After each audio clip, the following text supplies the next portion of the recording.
1980 میں ایک سائیکیٹرسٹ تھا جس کا نام تھا ہیروکی اوٹا. اس نے 1980 میں ایک سنڈروم انٹروڈیوس کرایا تھا جس کا نام تھا پیرس سنڈروم. بہت ہی مشہور یہ سنڈروم ہے اور آج بھی جو ہے نا وہ بہت زیادہ جو ہے نا وہ اس کے اوپر جو ہے نا وہ کام کیا جاتا ہے.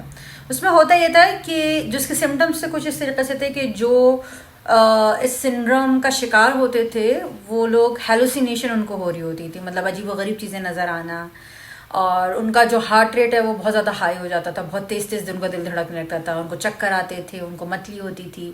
جو فزیکل سمٹمز ہوتے تھے نا وہ بیسکلی ڈس اپوائنٹمنٹ کی وجہ سے ہوتے تھے.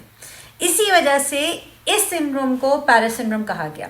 اس کا ریزن یہ تھا کیونکہ بہت سارے جاپنیز ٹورسٹ جب پیرس جاتے تھے نا تو ایک ایکسپیکٹیشنز ان کے ذہنوں میں ہوتی تھیں, ایک توقع لے کے جاتے تھے کہ جو پیرس ہوگا اس کا ایسا ہوگا, اس کا ایٹماسفیئر ایسا ہوگا, اس کی گلیوں میں رومانس ہوگا اور ایسا ہوگا ویسا ہوگا. لیکن جب وہاں پہ پہنچتے تھے تو ان کو وہی ویسے ہی سیم گھر جس طریقے سے جو ہے نا ان کو جاپان میں ملتے تھے, تو اور وہی سیم گلیاں, تقریباً سیم لوگ, اسی طرح کا کلچر.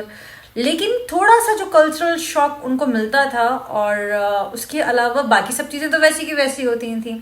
تو جو ریالٹی تھی اس کو وہ لوگ صحیح طریقے سے ایکسیپٹ نہیں کر سکتے تھے.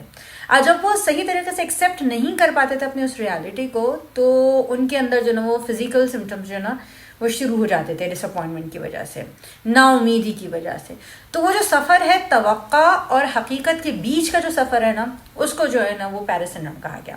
اور اس بیچ میں جب آپ جو آپ کی توقع ہوتی ہے وہ پوری نہ ہو اور حقیقت جو ہے وہ آپ کی توقع سے بالکل برعکس ہو, تو جب وہ بالکل برعکس ہوتی ہے تو کیا ہوتا ہے, تو آپ کے اندر فزیکل سمٹمز آنے شروع ہو جاتے ہیں. اور پھر جو ہے نا وہ آپ کو کبھی لگتا ہے کہ جی آپ بیمار ہو رہے ہو, طبیعت خراب ہو رہی ہے, اور سر میں درد ہو رہا ہے, چکر آ رہے ہیں, نوزیا ہو رہا ہے, یا ہارٹ ریٹ زیادہ بڑھ رہا ہے, یا آپ کو کچھ چیزیں نظر آنی شروع ہو جاتی ہیں جس میں کہ ہیلوسینیشن, ڈیلوژن, ایلوژن تینوں چیزیں شامل ہیں. تو یہ ہے پیرس سنڈروم, اور توقع سے حقیقت کے سفر کو جو ہے نا وہ پیرس سنڈروم کا نام دیا گیا.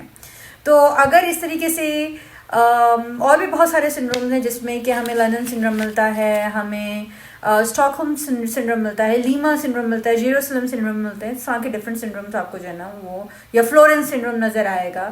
ڈفرینٹ سنڈرومز نظر آتے ہیں, نام تو رکھ دیے جاتے ہیں لیکن جو سمٹمس ہیں ہمیں اکثر اوقات جو ہے نا وہ اپنے اندر محسوس ہو رہے ہوتے ہیں. کیونکہ ہم بہت ساری دفعہ اپنی حقیقت کو ایکسیپٹ نہیں کر پاتے, کیونکہ ہماری جو توقعات ہیں نا وہ بہت زیادہ ہائی ہوتی ہے, جو ایکسپیکٹیشنز ہوتی ہیں وہ بہت زیادہ ہائی ہوتی ہیں. جب ہماری ایکسپیکٹیشنز بہت زیادہ ہائی ہوتی ہیں نا تو وہ جو ایکسیپٹنس ہے, حقیقت کو ایکسیپٹ کرنے کی جو پاور ہے وہ بہت کم ہو جاتی ہے. اور جب وہ حقیقت کو ایکسیپٹ کرنے کی پاور کم ہو جاتی ہے نا تو اسی طریقے سے ہم آپ کو بیمار نظر آتے ہیں.